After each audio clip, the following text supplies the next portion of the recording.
जागो जागो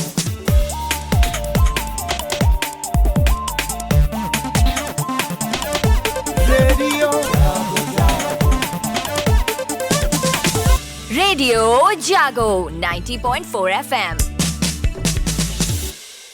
नमस्कार, ये रेडियो जागो 90.4 FM है। अब आप अभय शंकर गौड़ से आज की हलचल सुनिए। देश के 4 महानगरों में साल के मुकाबले इस वर्ष 2.5% हवा में धूल कण की मात्रा में वृद्धि हुई है। वहीं देश के सबसे बड़े राज्य उत्तर प्रदेश की राजधानी लखनऊ में PM 2.5 की मात्रा में कमी दर्ज की गई है। दक्षिण के महानगर चेन्नई को सबसे कम प्रदूषित माना गया है। यहां पिछले वर्ष के मुकाबले PM 2.5 के स्तरों में 23% से ज्यादा की गिरावट देखी गई है। यानी कि लखनऊ पटना में प्रदूषण घटा है, पर दिल्ली में पहले से ज्यादा अब प्रदूषण बेहाल हुआ है। राष्ट्रीय हरित अधिकरण यानी कि NGT ने उन राज्यों के मुख्य सचिवों को तत्काल सुधारात्मक कार्रवाई करने का निर्देश दिया है जहां वायु गुणवत्ता सूचकांक गिरकर खराब और बहुत खराब और गंभीर श्रेणियों में पहुंच गया है। अगली तारीख इसके लिए 10 नवंबर को या उससे पहले अधिकरण ने के समक्ष की गई कार्रवाई रिपोर्ट प्रस्तुत करने को कहा गया है। NGT ने वायु गुणवत्ता प्रबंध आयोग सदस्य सचिव और राष्ट्रीय टास्क फोर्स और केंद्रीय पर्यावरण, वन और जलवायु परिवर्तन मंत्रालय को भी इस संबंध में नोटिस जारी किया है। सुप्रीम कोर्ट में बार बार तारीख लेने की प्रक्रिया अब नहीं चलेगी। सुप्रीम कोर्ट के मुख्य न्यायाधीश DY चंद्रचूड़ ने कल वकीलों से कहा है कि जब तक बहुत जरूरी न हो तब तक वे मामलों में सुनवाई स्थगित करने का आग्रह न करें। मुख्य न्यायाधीश ने कहा कि हम नहीं चाहते कि सुप्रीम कोर्ट तारीख पर तारीख कोर्ट बने। मुख्य न्यायाधीश ने कहा कि पिछले 2 महीनों में वकीलों ने 3688 मामलों में सुनवाई स्थगित करने का आग्रह किया। अनावश्यक मामलों की सुनवाई स्थगित करना अदालतों के प्रति लोगों के विश्वास को कमजोर करता है।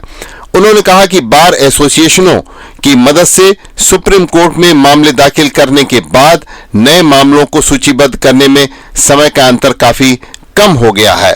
सेतु निगम ने प्रदेश में निर्माणाधीन तथा भविष्य में बनने वाली ऊपरगामी सेतुओं की निगरानी ड्रोन कैमरों से कराने का निर्णय लिया है।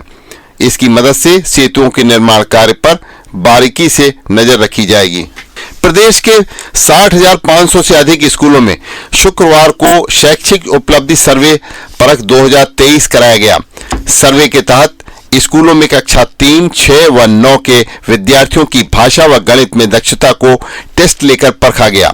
शिक्षकों व स्कूलों के प्रदर्शन को भी आंका गया। सर्वे में प्राथमिक स्कूल, उच्च प्राथमिक स्कूल व माध्यमिक स्कूलों के करीब 16 लाख विद्यार्थी शामिल हुए। राष्ट्रीय शैक्षिक अनुसंधान एवं प्रशिक्षण परिषद ने पूरे देश में एक साथ सर्वे कराया है। उत्तर प्रदेश में 31 दिसंबर तक घर घर KCC अभियान चलाया जाएगा। प्रदेश में प्रधानमंत्री किसान सम्मान निधि योजना और किसान क्रेडिट कार्ड के लाभार्थियों के बीच बड़ा फैसला किया गया है। राज्य में किसान सम्मान निधि के लाभार्थियों की संख्या eKYC जैसे सख्त मानकों से गुजरने के बाद भी 1.86 करोड़ पर टिकी है। वहीं किसान क्रेडिट कार्ड धारकों की संख्या 60 लाख के करीब ही है।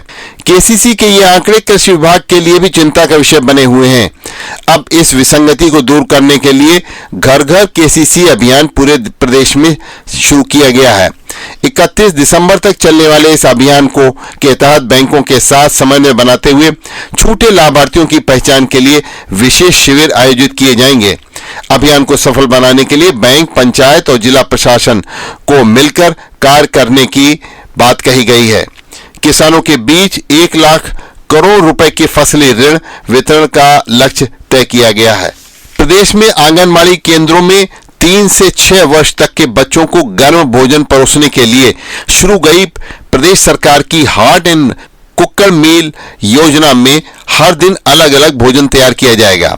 बेसिक शिक्षा विभाग के संचालित प्राथमिक व उच्च प्राथमिक विद्यालयों के प्रांगण में या फिर उनसे 200 मीटर की दूरी पर करीब 1.21 लाख आंगनबाड़ी केंद्र हैं। इन आंगनबाड़ी केंद्रों के लिए इन्हीं विद्यालयों का रसोई में भोजन पकाया जाएगा। प्रधानमंत्री पोषण योजना मिड डे मील के अनुरूप ही हॉट एंड कुकर मील का भी मेन्यू तैयार होगा। प्रदेश में कुल 1.88 लाख से अधिक आंगनबाड़ी केंद्र हैं। मेन्यू के अनुसार सोमवार को रोटी, सोयाबीन की बड़ी युक्त मौसमी सब्जी एवं ताजा मौसमी फल दिया जाएगा। मंगलवार को चावल एवं सब्जी युक्त दाल और बुधवार को मौसमी सब्जी और सोयाबीन की बड़ी युक्त तहरी। बृहस्पतिवार को रोटी एवं सब्जी युक्त दाल और शुक्रवार को मौसमी सब्जी एवं सोयाबीन की बड़ी युक्त तहरी। शनिवार को चावल एवं सब्जी युक्त दाल परोसी जाएगी।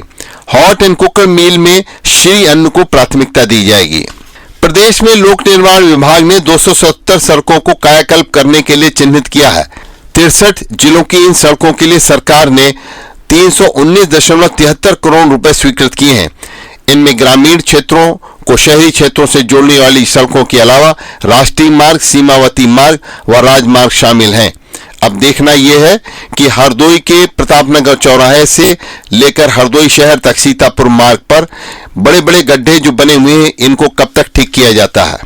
दीपावली के राशन के संग में अब आयुष्मान कार्ड भी मिलेगा। दीपावली के राशन संग लोगों को आयुष्मान कार्ड मिलेगा। इसके लिए प्रदेश भर में मुहिम चलाई जाएगी। 6 नवंबर से दीपावली के राशन का वितरण शुरू होगा। इसी के साथ सभी राशन कार्ड धारकों और उनके परिवारजनों के आयुष्मान कार्ड बनवाने को कहा गया है। प्रदेश में राष्ट्रीय खाद्य सुरक्षा अधिनियम की पात्र गृहस्थी पात्रता सूची में हाल ही में 61 लाख से अधिक परिवारों को शामिल किया गया है। आयुष्मान भारत प्रधानमंत्री जन आरोग्य योजना व मुख्यमंत्री जन आरोग्य योजना के तहत पात्र परिवार को हर साल 5 लाख रुपए तक निःशुल्क इलाज कराने की सुविधा दी गई है। प्रदेश में अभी तक 4 करोड़ लोगों के कार्ड बनाए जा चुके हैं और प्रदेश इन कार्ड बनाने में देश में प्रथम स्थान पर है। कल हरदोई में जनपद की 2 चीनी मिलों ने अपने पेराई सत्र की शुरुआत की है। इस बार 493.42 लाख कुंटल गन्ने की पेराई का लक्ष्य निर्धारित किया गया है। जिलाधिकारी मंगला प्रसाद सिंह और पुलिस अधीक्षक ने संयुक्त रूप से डीसीएम श्री राम की हरियाणा चीनी मिल के पेराई सत्र 23-24 का शुभारंभ बैलगाड़ी, ट्रैक्टर ट्राली, ट्रक, कांटा तौल, फीता काट कर किया। उन्होंने बैलों को तिलक लगाया और माला पहनाई। संबंधित कृषकों को कंबल, बाल्टी, मिठाई व चेक भी वितरित किए। इसके बाद गन्ना मशीन पर नारियल फोड़ा और मशीन में गन्ना डाला। जिलाधिकारी मंगला प्रसाद सिंह ने कहा है कि किसान अपना गन्ना अधिक से अधिक मिल को भेजें और सरकार द्वारा निर्धारित मूल्य का लाभ उठाएं। मिल में पेयजल, छाया, रोशनी, बैलों के चारे आदि की पूरी व्यवस्था की गई है। गन्ना बिक्री करने वाले किसानों का समय पर ये मिलें भुगतान भी कर रही हैं।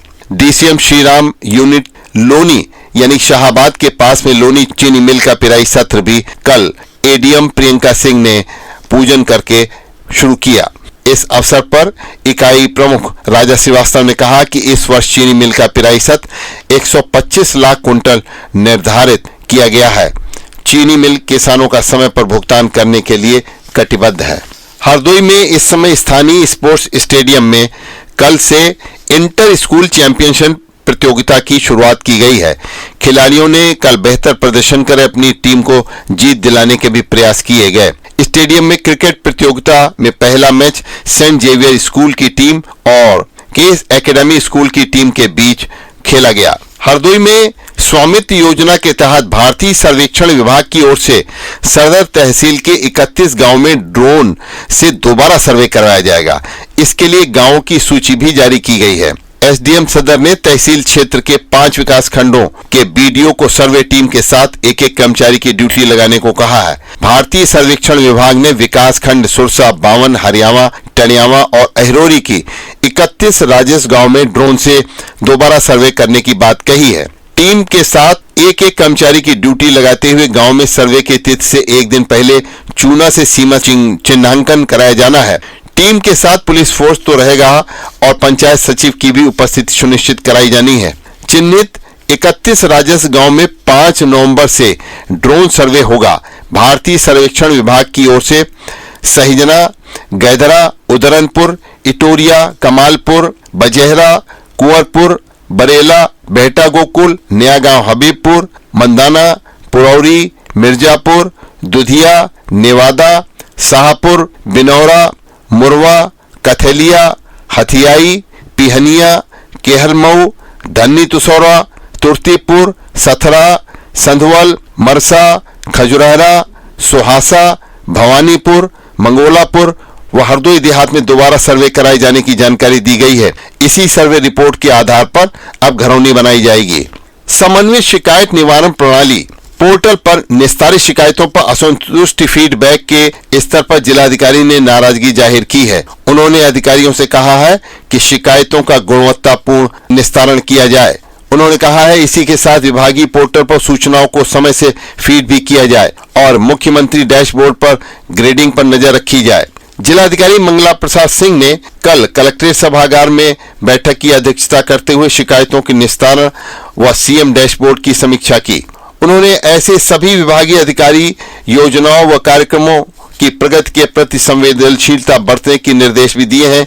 कम ग्रेडिंग पर संबंधित विभाग के अधिकारियों के विरुद्ध कार्रवाई करने की भी बात जिलाधिकारी ने कही है। हरदोई में इस समय मंडी में गल्ला बहुत आने की वजह से काफी ट्रैफिक की समस्याएं पैदा हो रही हैं। सर्कुलर रोड, आवास विकास कॉलोनी, नगेटा रोड, लखन रोड तक धान लदी ट्रैक्टर ट्रालियों के कारण जाम भी लग जाता है। जाम में बड़ी संख्या में स्कूली बसें भी फंस रही हैं और बसों में सवार बच्चे परेशान हो रहे हैं। कई स्कूलों में बसें देर से पहुंचने के कारण पढ़ाई भी विलंब से शुरू हो पाई। इन जगहों पर यातायात पुलिस कहीं नजर नहीं आ रही है। रेलवेगंज और मंडी चौकी प्रभारी अपनी टीम के साथ जाम खुलवाने की मशक्कत करते नजर आए हैं। नवीन गल्ला मंडी उद्योग व्यापार मंडल के अनुसार यह तय किया गया है कि अब 12 बजे तक जो आमद आ गई वह ली जाए और उसके बाद खरीद फरोख्त का काम तत्काल प्रभाव से बंद कर दिया जाए। यही निर्णय कारगर साबित हुआ और जाम की समस्या इसमें काफी हद तक कम हो गई। गल्ला मंडी उद्योग व्यापार मंडल के अनुसार अचानक अधिक आमद आ जाने और भीड़ में पहले से पड़े धान को बाहर भेजे जाने के कारण जाम की स्थिति बन रही है। भविष्य में ऐसा न हो इसलिए अब मंडी में खरीद फरोख्त का कार्य रविवार तक बंद रहेगा। उन्होंने कहा कि इस दौरान मंडी में आड़तों पर खरीदे गए धान को व्यापारी बाहर भेजेंगे जिससे कि जाम की स्थिति न बन सके।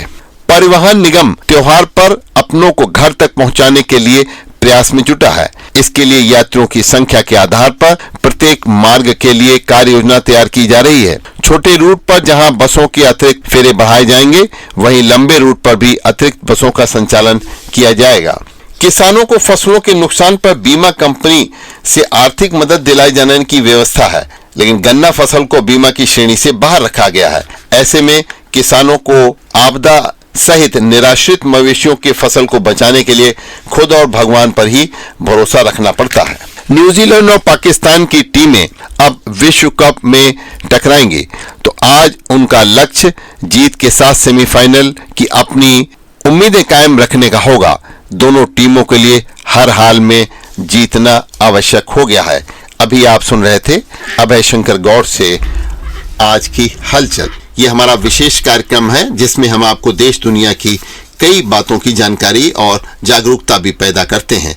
आप सुनते रहिए रेडियो जागो 90.4 FM। आप खुश रहें, स्वस्थ रहें, आपके सुखमय जीवन की हम कामना करते हैं। आइए सुनते हैं रेडियो जागो 90.4 FM से अन्य दूसरे कार्यक्रम।